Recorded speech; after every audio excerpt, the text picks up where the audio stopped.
Começar criando uma função aqui dentro chamada handleFileSelected.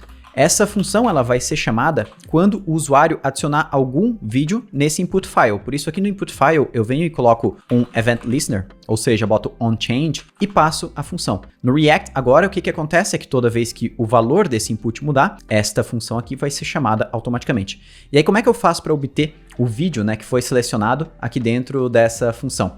A gente vai basicamente fazer o seguinte: eu vou receber um evento aqui dentro, e aí como eu estou usando o TypeScript no meu projeto, todo parâmetro de uma função precisa ser tipado, ou seja, eu preciso dizer exatamente qual que é o formato daquele parâmetro. Uma boa dica que eu te dou no React para fazer esse tipo de tipagem, né, se eu não sei qual que é o valor que eu boto aqui, é o seguinte: aqui no onChange eu posso passar o mouse por cima de onChange, e aqui ele vai falar, ó, qual que é o evento. É o change event, e esse evento ele recebe um generic, que é o HTML input element. Então eu só boto aqui, ó, dois pontos, change event, e eu posso botar o HTML input element aqui dentro. E aí, dentro de event, eu tenho várias informações. O que eu quero fazer? De dentro de event.currentTarget, que no caso é quem disparou o evento, no caso meu input, eu quero buscar os files. Nesse caso, se não houver nenhum arquivo selecionado pelo usuário, ou seja, ele foi lá, clicou para selecionar o arquivo, mas não selecionou nenhum, não vou fazer nada, vou dar simplesmente um return. Caso ele tenha selecionado algum arquivo,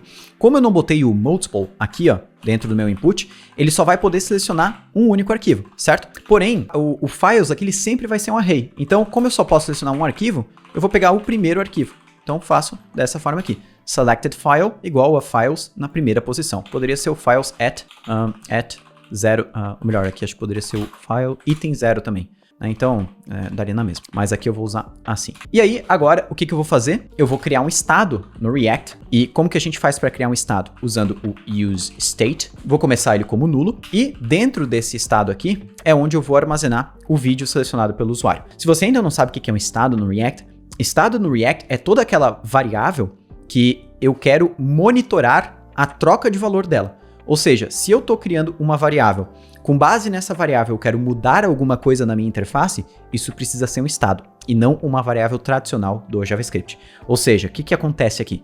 Toda vez que o usuário selecionar um arquivo novo, eu quero mostrar a preview daquele vídeo. Ou seja, tá vendo que minha interface vai mudar porque uma variável mudou? Então isso precisa ser um estado. Sempre que eu vou ter uma alteração na interface baseada na mudança de uma variável, aquilo precisa ser um estado. O estado nada mais é do que um useState. Aqui é o valor inicial dele. E aqui eu boto o nome desse estado. Por exemplo, video file. E eu recebo, no segundo parâmetro aqui, uma função para alterar o valor desse estado. Ou seja, aqui no final eu uso o setVideoFileSelectedFile. E aí aqui, toda vez que a gente cria um estado, como eu estou usando TypeScript, eu preciso falar qual tipo de informação que eu vou armazenar nesse estado.